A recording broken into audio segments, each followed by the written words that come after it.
All right. Good afternoon. Hatorim Tovim, I believe. Welcome to Harlingen Messianic Synagogue, and we are going to get started with our teaching service today. I don't know if there's any major announcements or anything going on other than today I am here teaching. Shlomo bin Abraham, Cody Pemberton, and our Roe is out of town. His mom is turning 99 this past week, and they are celebrating with their family, and they are, I believe, up in the San Antonio area this weekend. So we have the backup crew, or the backup to the backup crew, because our own Hillel, our other More, he is not here today. He's having some issues with his health, and then he's also going up to Houston for a checkup tomorrow. So keep him in prayer and help to heal him and restore him so that we can have him back and here in the teaching role that he does on a regular basis here.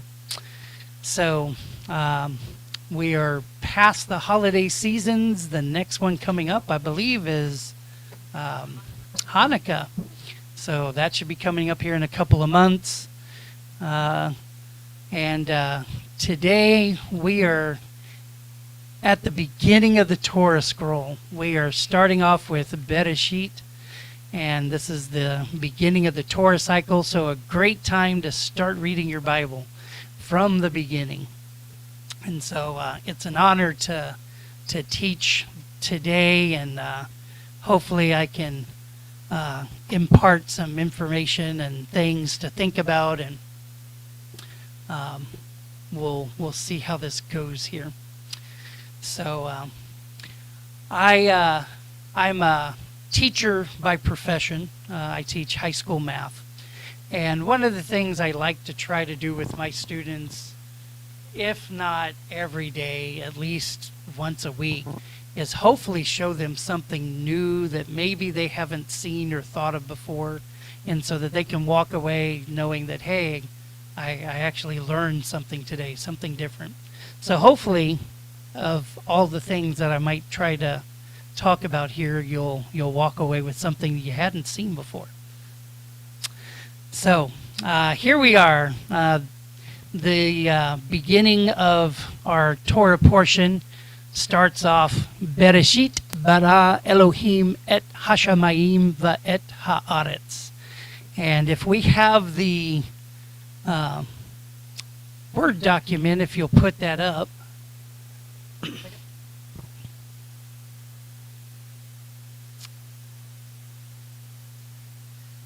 We're going to take a look at the first verse here in a little bit of detail.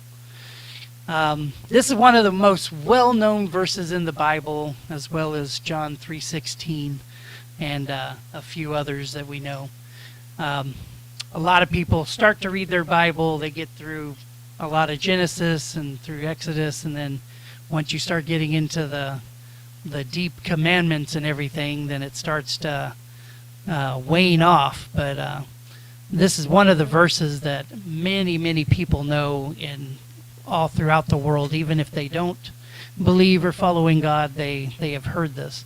So this is exciting. We're at the beginning of the Torah cycle here. And I want to start off with looking at the first verse in Hebrew here. And it starts off with Bereshit, which is the name of the Torah portion. Typically the first word of the Torah portion, or the first major idea of a Torah portion, gets its name typically from about the first sentence of it. So Bereshit is the first word. And in English, we see it translated as in the beginning. Now, I heard that our youth group had a really deep teaching that went into a lot of stuff just on the word Bereshit. And maybe you can get with them and talk with them. They'll share that with you. They say that when we learn Torah, we learn it, and every year we go through the cycle, we learn something new each year, usually, because there's so much depth to it. But when Yeshua comes and he teaches us the Torah himself, and the Torah goes out from Jerusalem, there are things that we don't even know yet, deep truths that are hidden in each of the letters and in each parts of the word. And they had an example of it in their youth group this week, and that was pretty exciting to hear about. Bereshit literally means in beginning. The beit that starts off the word means in, and then reshit, the root of it, means head or beginning of something. Rosh Hashanah is the head of the year. So Reshit has the connotation of a beginning of something. So it's not the beginning, but it is a beginning, because we know that God has always existed. The beginning of creation was not the beginning of time per se. From our perspective, it might be, but from God's perspective, he's outside of space and time. And so he's eternal. But here we have the beginning of what God decided to do. He decided to create the heavens and the earth. So Bereshit, in the beginning, or in beginning. The second word is bara, which means to create. And God didn't necessarily create the universe out of nothing. Sometimes we hear that in religious teachings, that God created everything out of nothing. He didn't. There was stuff there. God, we've heard Roe teach about the concept of Tzimtzum, where God decided to move some of him, or make space for the universe to exist within him, because God is everywhere. And in order for us to exist, we are within him. If he ceased to think about us, we would be gone. And so when God created the heavens and the earth, it's not that he just, out of nothing, he created something. Because if things are made of nothing, then they have no substance, they have no meaning or purpose. Yeah, purpose. So second word, bara. The next one, Elohim. Elohim we attribute as God, Hashem. Elohim is plural because it has the I-M ending, the Yod Mem at the end of the name. And as we know, God can reveal himself in many different ways. And so Elohim being plural, and yet we also attribute it as him, God himself, God is one. And so that's an interesting Hebrew notation, is anything that's with the I-M ending that's a pluralization of a word. So it's not in the beginning gods, we say in the beginning God created. And then we have Et Hashamayim Va'et Haaretz, the heavens and the earth. Hashamayim also has the plural ending heavens, more than one. It is talked about amongst the rabbis that there are 7 levels of heaven. And we hear Paul mention that about the third heaven. So we have the sky that God created, and then you have outer space and the heavens there, and then beyond that you start getting into more realms of heaven where the temple is and where the angels are, and eventually where God himself is. So Hashamayim being plural, heavens, that's on purpose, that there's more than just the sky or heaven as we think of it. We're not going to go into all of that level of detail. Ve'et haaretz, haaretz is the earth. So notice heavens and earth have the ha prefix, which is the heavens and the earth.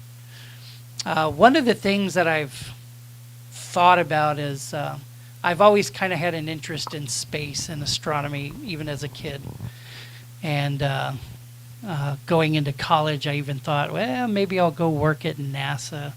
I loved physics in high school, and I originally was going to be a physics major until the math got too hard, and I had to catch up in the math to handle the physics. But I loved astronomy. I loved learning about things in space. And I got to thinking that we have down here at SpaceX, which is close by us here in Brownsville, Elon Musk is trying to put together the ability to travel to Mars and send people to Mars. But when I hear the heavens and the earth, God created just one earth. We are unique in the universe. This is where God has chosen to set up his kingdom eventually. This is where God chose to create and put everything in place. And so the earth holds a very special place in all of creation. And so I kind of have a feeling we're meant to be here, and we're going to still be here even after we pass on and Yeshua returns. It's going to be heaven on earth. We're not going to be up in heaven and stay up there for the rest of eternity. We know that Yeshua comes back. Those of us who might live to see him return, or for those of us who sleep, eventually we will be resurrected and come back and be with him. And he's going to rule here on earth. So the earth has a very special place in all of creation.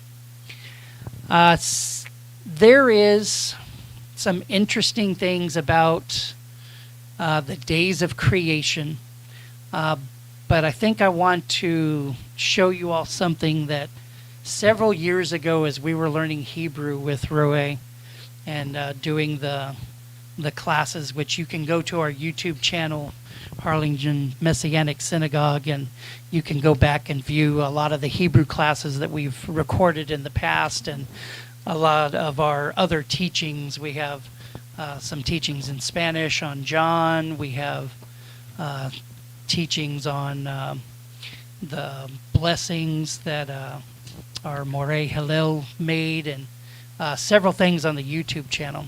But back when we were doing our Hebrew classes and learning the alphabet, something dawned on me as I was looking at the very first verse. We are told in 2 Peter 3:8, with the Lord 1 day is like 1,000 years, and 1,000 years is like 1 day. And we're also, even in our liturgy, all throughout our liturgy that we read this morning, creation is all throughout it. There is mention of a lot of the things that you read here in the first Parsha, but especially Shabbat. Shabbat is the seventh day of the week. And some of the rabbis, some agree, some disagree, that the earth is a literal creation that started about 6,000 years ago. We just started the Hebrew year 5783. Whether it's close to that or more closer to 6,000, we don't know. But the idea that a day could represent 1,000 years and 1,000 years could represent a day is something that they thought about. And I got to looking at this verse, and I wanted to point out there's what's called the Aleph Tav, which is the fourth, and in the sixth word, we have a Vav in front of the Aleph Tav for and the earth. But the fourth and the sixth words of the first verse has Aleph Tav, and it doesn't have a translation in Hebrew. It's used grammatically as a direct object pointer, meaning that whatever the verb of the sentence is, which was created, those were the objects of the verb. The heavens and the earth were the objects that God putting the action of creating on. So they do serve a purpose grammatically, but we also know in Revelation, we are told that Yeshua, in Revelation 1:8, I am the Aleph and the Tav, or the Alpha and Omega in Greek, says Adonai. And again, we hear it mentioned in Revelation 21:6, and he said to me, it is done. I am the Aleph and the Tav, the beginning and the end. Yeshua HaMashiach is the Aleph Tav. He is the beginning and the end. And notice there are two places in this sentence where Aleph Tav appears. So even though it doesn't have a translation into Hebrew, we see Yeshua here in the first verse of the Bible. So how many words do you see in this first verse? 7 words. In English, there's 10. So we wouldn't catch this in the English, but in the original Hebrew, there are 7 words. You have Bereshit, which is the beginning, Bara, Elohim, and then Et is the 4th word. If you think of a week having 7 days, and if every day is kind of representative of 1,000 years, you could think of each of these words kind of representing 1,000-year time span. When did Yeshua come to the earth? At the end of the 4th millennium. The 4th Yeshua, where did he come from? Well, he came, he was here. And then he died, of course, on the cross for our sins. And he resurrected and went up to heaven, which is the 5th word. And he's coming back. He's coming back, and we know that there's going to be a millennial kingdom, 1,000-year literal millennial kingdom here on earth. On earth. Notice the last word of the verse is haaretz. Yeshua is coming back after the end of 6,000 years. He's the Aleph Tav. Notice it's the 6th word of the sentence. And so we have a picture of all of the history of from creation up until this heaven and earth passes away and a new heaven and earth gets established, as we read in Revelation. And so that's kind of an interesting point, that even in the first verse of the Bible, we kind of see the entire history of mankind and the promise of eventually Yeshua's coming back. He's going to reign here on earth for 1,000 years.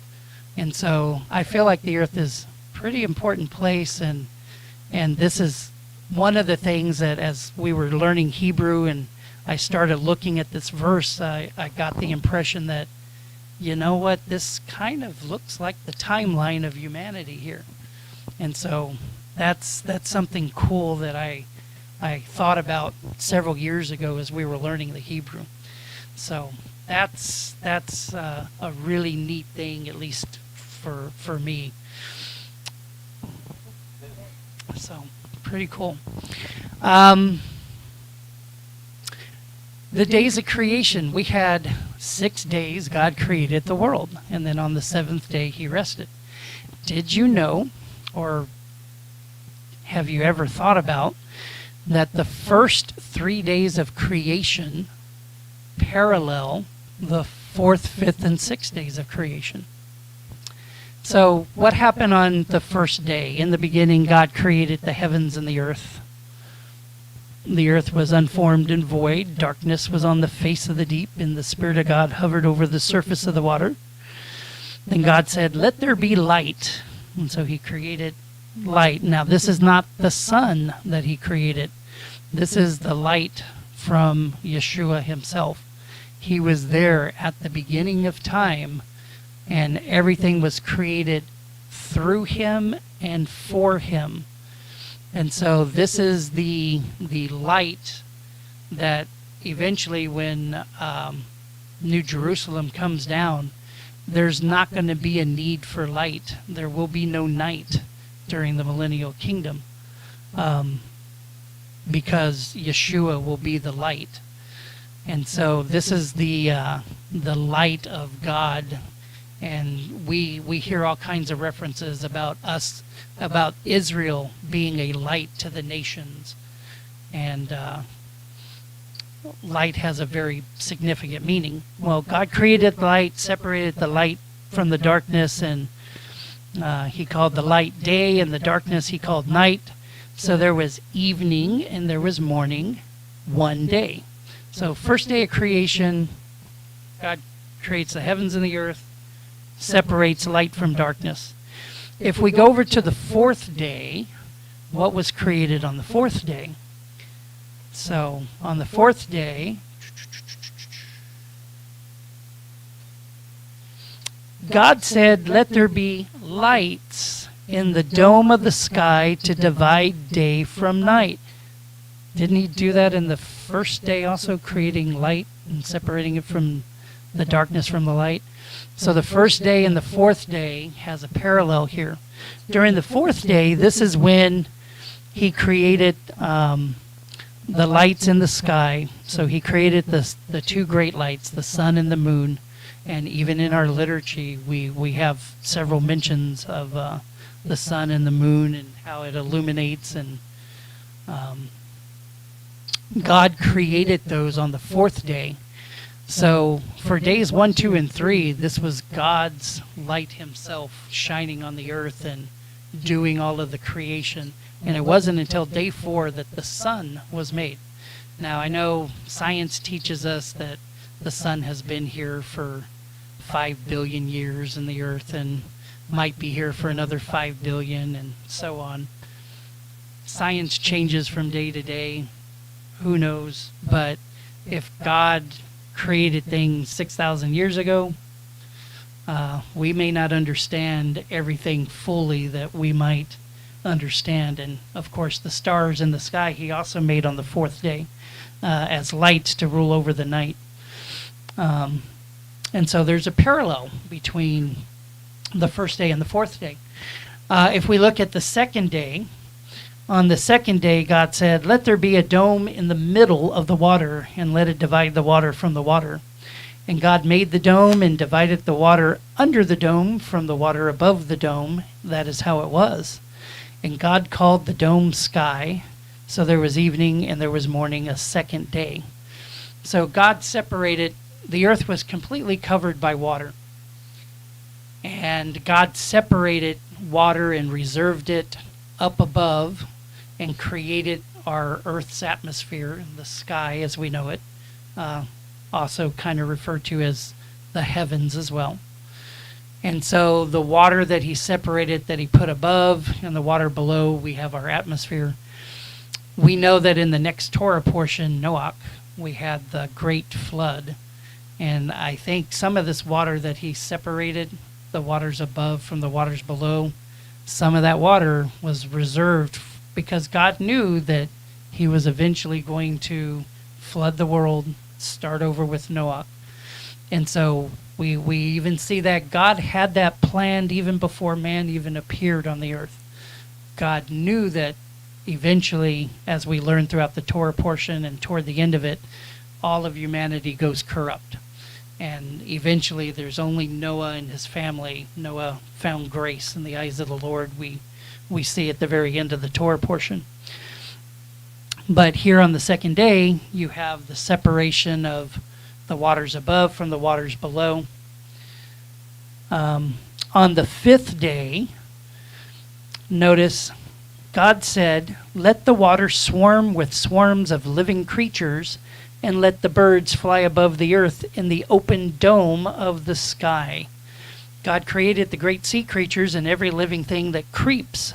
So the water swarmed with all kinds of them, and there was every kind of winged bird, and God saw that it was good. Then God blessed them, Be fruitful, multiply, fill the water of the seas, and let the birds multiply on the earth. So there was evening and there was morning, a fifth day. So we have the sky was created, and of course the water below is the oceans, again paralleling the second and fifth days. So that's kind of neat.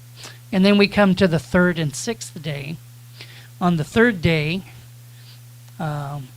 let the water under the sky be gathered together into one place, and let the dry land appear. And that is how it was. God called the dry land earth. The gathering together of the water he called seas, and God saw that it was good.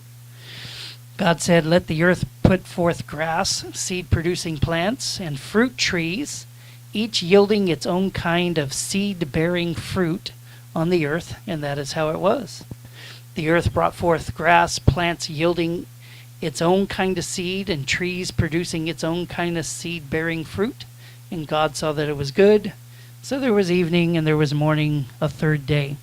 So here we have land being separated, the waters being pushed back into seas, and you have the land appear.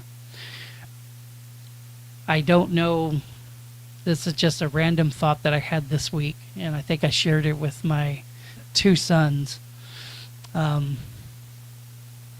Notice that they mention seas, gathering the waters together to form seas. We don't see the word ocean necessarily, and when we think of our planet's 70% water, 70% oceans and water. And of course the Pacific Ocean, the Atlantic Ocean, Arctic, and so on. There are lots of huge oceans on the planet.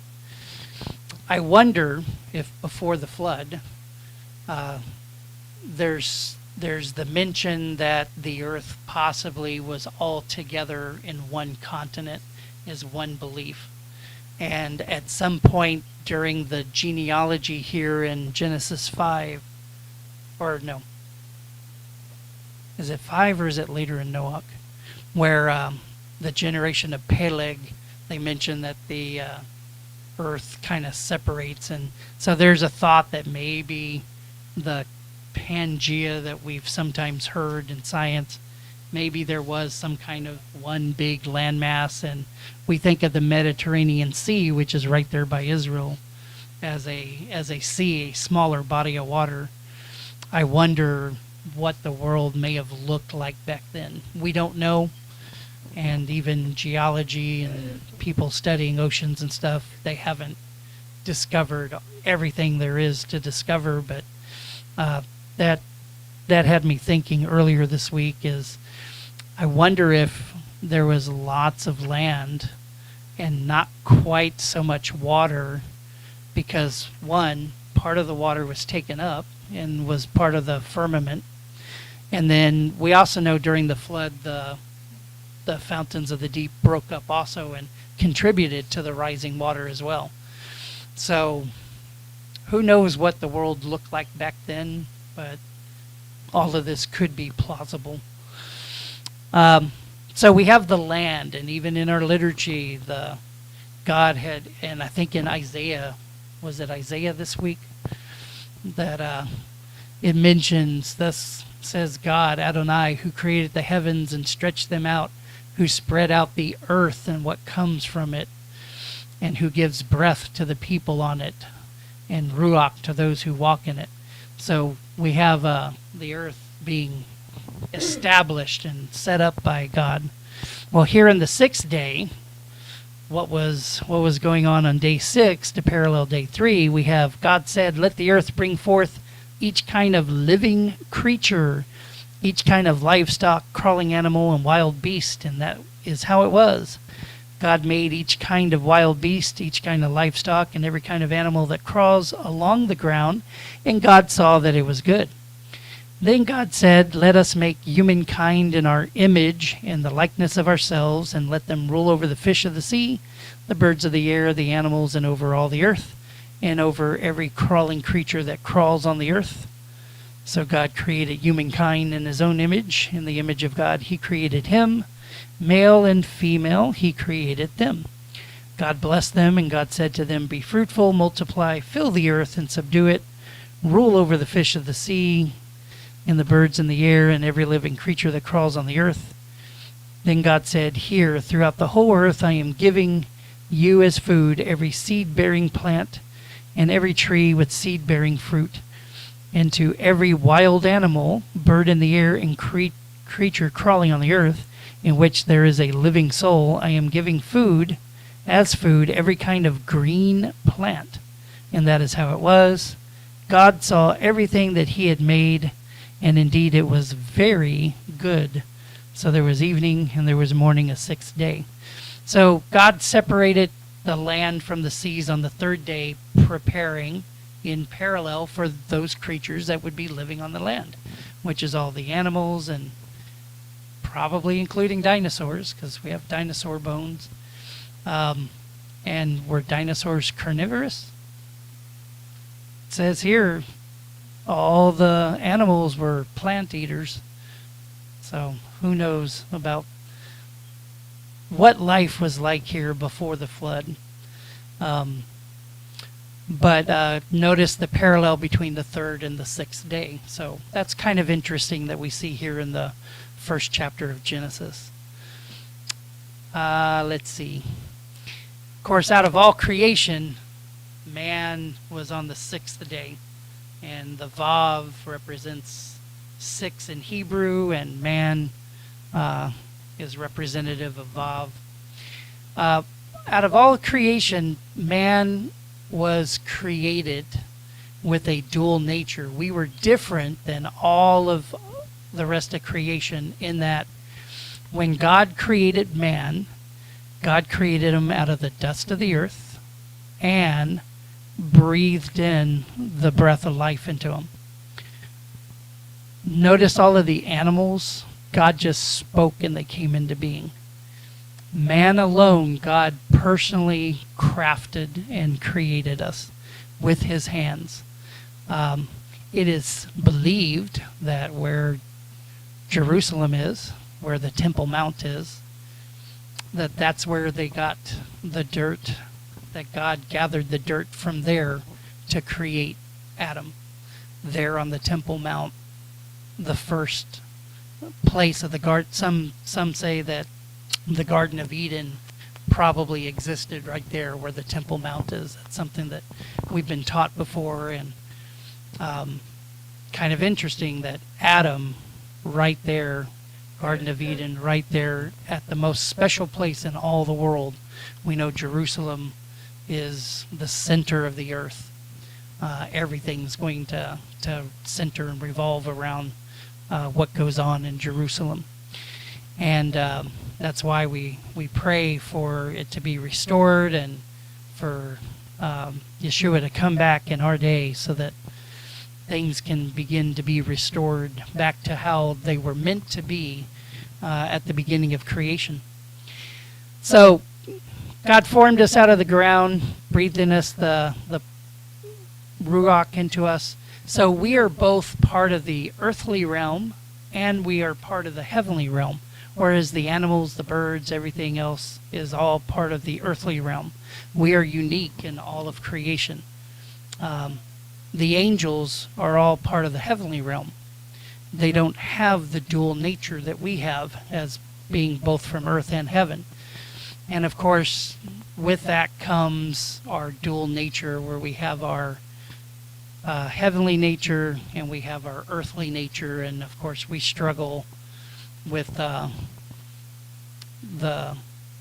cravings of the flesh versus our craving for looking for a creator and fellowshipping with him, which all comes as a result of Adam and Eve having their sin in the Garden of Eden, which we'll get to here in a minute. This dual nature within us, we are able to think and reason. We have free will and self-determination. So our spiritual nature, the nefesh hashamayim, and the animal nature, nefesh behemah, makes us unique, as I was saying. Well, turns out mankind um, eventually fell because of disobedience to God. God creates Adam, he creates Eve, and the name for Adam has three letters, Aleph, Dalet, and Mem.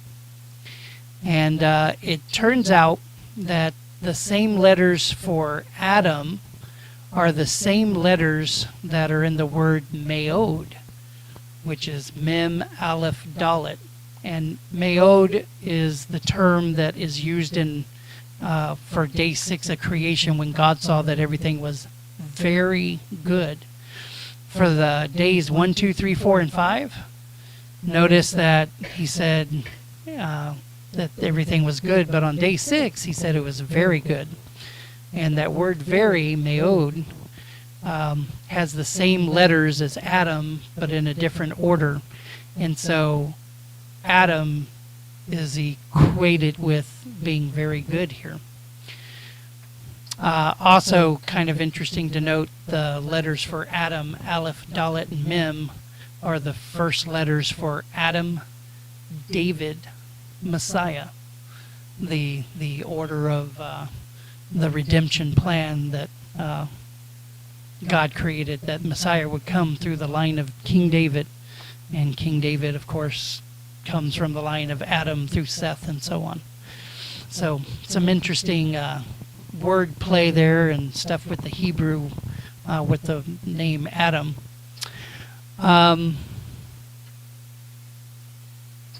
The word for man is Ish, which is spelled Aleph Yod Shin, and the word for woman is Isha, which is Aleph Shin Hey. So God creates Adam and Eve. They're there in the garden, and God, Adonai, comes and walks in the garden in the cool of the evening, and they are able to fellowship with God and talk with him there in the Garden of Eden. God has always wanted to have a relationship with us, and that's how he established it in the beginning. We just came off of Sukkot, which is God tabernacling with us, representing the millennial kingdom that's coming. As we were in the Garden of Eden, eventually we're going to return in the millennial kingdom to being able to tabernacle with God.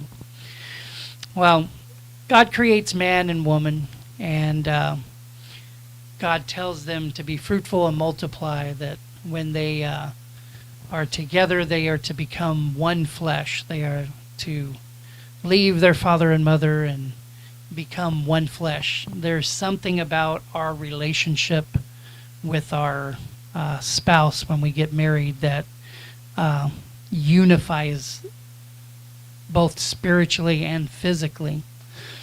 And here we have in the word for man and in the word for woman, these letters, Alpha Yod Shin for Ish, meaning man, and we have Isha for woman, which is Aleph, Shin, and Hey.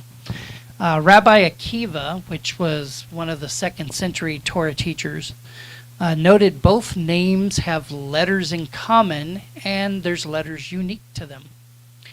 If you take the unique letters from each, which is a Yod from Ish, and you take a Hey from Isha, you have part of God's name, Yah.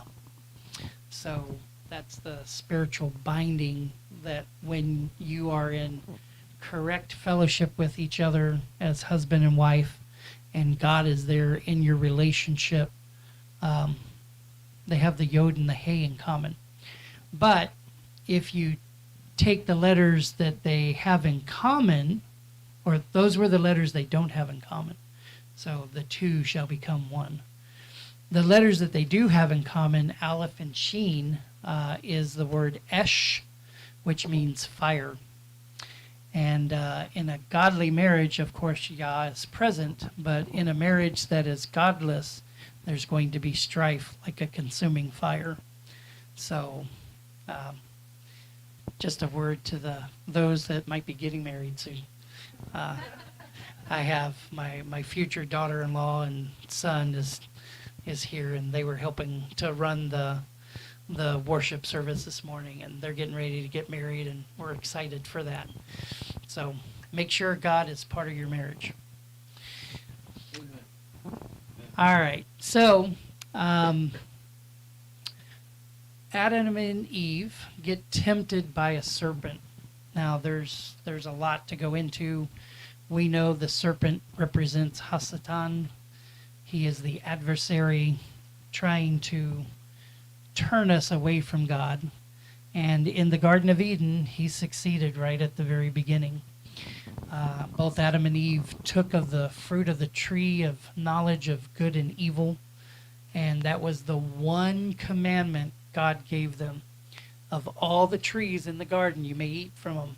That included the tree of life, which apparently they hadn't eaten up to that point. And God placed a choice for them. And of course, they chose to break that commandment. The serpent tempted Eve and said, no, you surely won't die. You will be like God and be able to discern good and evil. And of course, Eve, seeing that it was good to eat and that it was good for knowledge, both she and Adam both ate of it and disobeyed the one commandment. You had one job. Disobeyed the one commandment that God gave them. I point this out to point out Yeshua tells us that what is the greatest, he was asked, what is the greatest commandment? And Yeshua says that the greatest commandments are, you shall love the Lord your God with all your heart, with all your soul, and with all your mind. That's the first 4 commandments of what we know as the 10 words or the 10 commandments. Those are commandments concerning your relationship with God.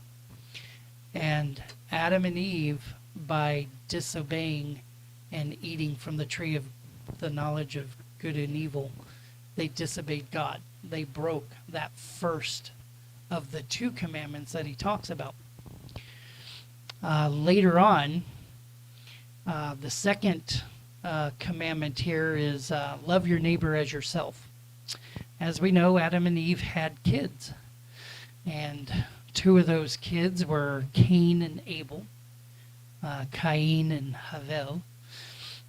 Cain was a worker of the land. Abel tended sheep and animals, and they offered a sacrifice to God and brought an offering to God. And of course, Cain's offering was not probably of the best of his stuff, because God didn't accept Cain's sacrifice, and he accepted Abel's because it said that Abel gave of the first of his flocks and everything.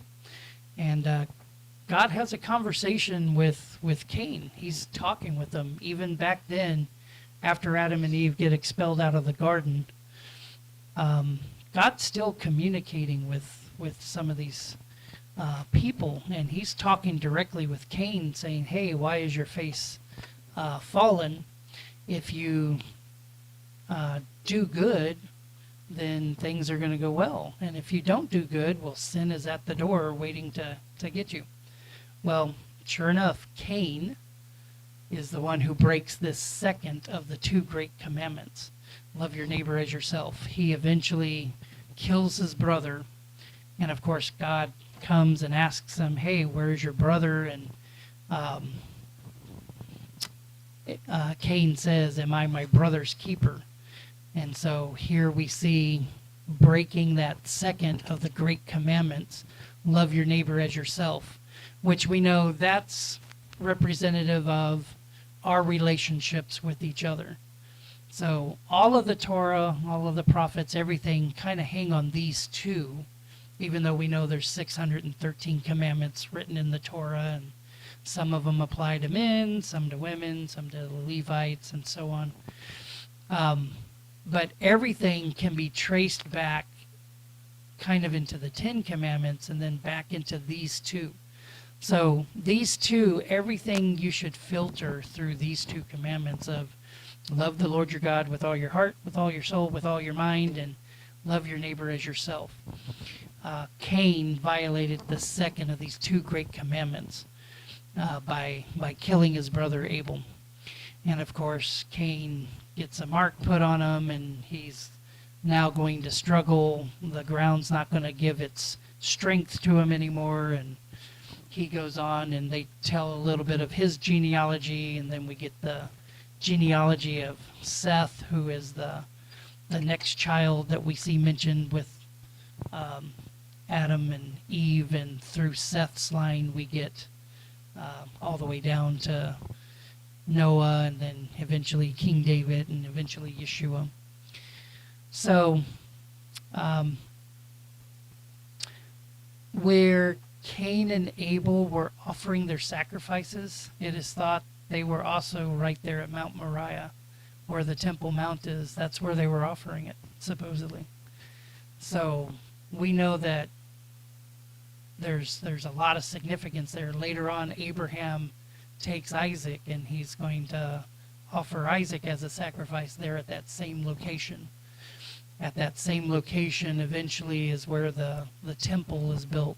That's where Yeshua is going to come back and reign in Jerusalem. So that location has a lot of significance in the beginning here of everything. So kind of interesting, some of those thoughts. It's believed that's exactly where Yeshua was crucified. There are some legends that sometimes in Christianity you see a skull depicted at the base of the cross. Supposedly that's supposed to represent Adam's skull, supposedly.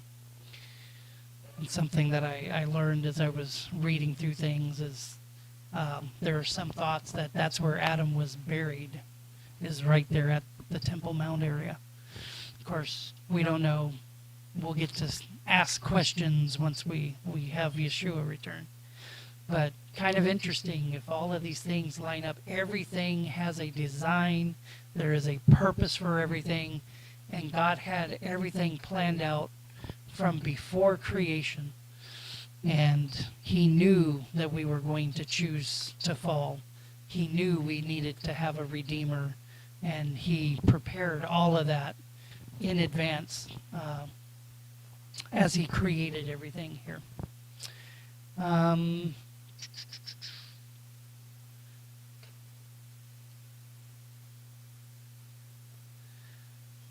Of course, the Besorah reading also kind of parallels, and that's the reason why it's chosen for this week. We have, starting in John 1:1, you have, in the beginning was the Word, and the Word was God, and the Word was with God, and the Word was God. He was with God in the beginning. All things were made through him, and apart from him, nothing was made that has come into being. In him was life, and the life was the light of men. The light shines in the darkness, and the darkness has not overpowered it. So we have a lot of parallels to creation here, and God, Yeshua, was there at the beginning, creating everything. And so he's the light in the darkness, and we are called to be lights. Israel's called to be the light to the nations, and eventually when Israel is fully restored, which hasn't happened yet, even though they are a nation again, and they're coming up on their 75th, 48, yeah, they're going to have their 75th anniversary of being united again as a nation this coming year. They haven't been restored to the fullness that they're going to be restored. And those of us who believe in Yeshua, those of us who choose to follow Torah, we are the ones referred to in Isaiah here as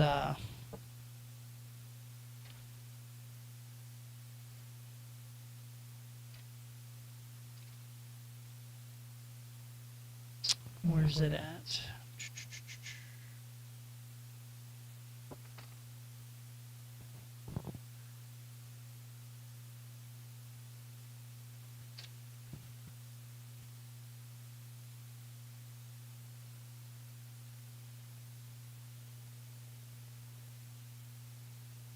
Everyone who is called by my name, who I created for my glory. I formed him. Yes, I made him. God's going to bring Israel back from the four corners of the earth. Not that there's a flat earth. We know that it's round. But not only is Israel being called back, but those of us who have joined with Israel. Here in Isaiah, there's a lot that you could go into about how they're talking about Yeshua and then also prophesying about the nation of Israel. But we who are called by his name, if we are following God's commands, if we are following the Torah, we are trying to be obedient because this is what God has established for us. It's not that we do Torah to earn salvation. That's already been taken care of. We do it because we're demonstrating our love for him. And so as we go into the world and be the light to the world that we're trying to be lights to the world and kind of provoking jealousy of our brother Israel. But eventually all of us as one are going to be there in Jerusalem as lights to the world, and the Torah will go out from there. And this is why we do this. This is why we study and try to learn and get to know our Creator better and have a relationship with him that he's wanted from the beginning. And so with that, we will go ahead and close. So if everybody will stand.